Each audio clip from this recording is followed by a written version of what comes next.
Hi, welcome to Not Quite a Homestead. So as you can see behind me, the greenhouse is empty, and that can only mean one thing.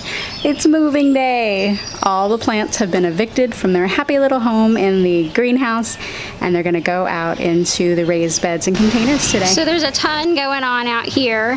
We've got a lot of our cherry type and indeterminate tomatoes in 5-gallon buckets. That's our overwintered ghost pepper. There's a ton of peppers. We've got a lot of peppers. We've got eggplant. We've got some herbs and more peppers, tomatoes, more flowers, more peppers and okra and tomatillos. Lots of stuff to get planted. And here's some more of those red currant tomatoes. And these are some peas. We have sugar snap peas and Oregon sugar peas in here, as well as some yellow sweet peas. And they're gonna trellis up the trellis. So I think we're gonna need some more raised beds this year. We've got a ton of tomatoes out here. Each of the beds has 18 tomatoes. And these are all determinates. Up here, we've got indeterminates. And this is a mix of determinates and indeterminates.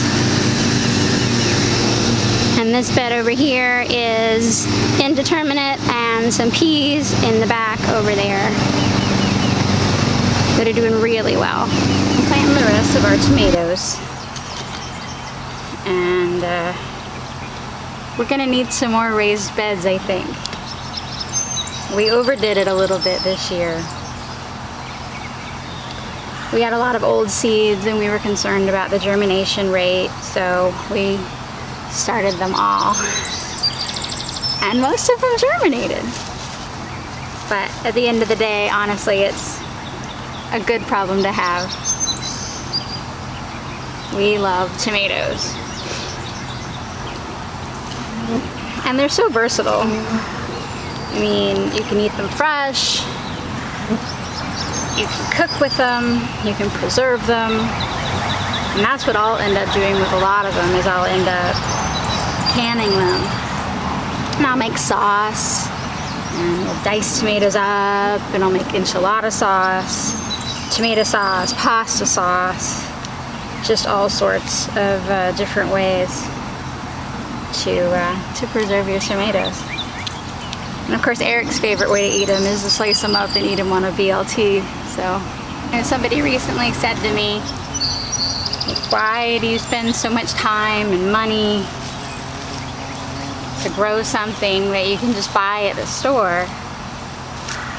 And I said, have you ever had a homegrown tomato?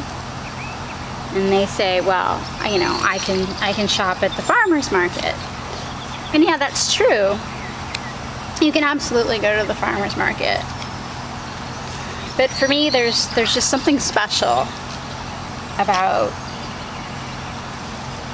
growing something from seed, bringing it out into the garden, nurturing it, watching it grow, and watching your hard work pay off.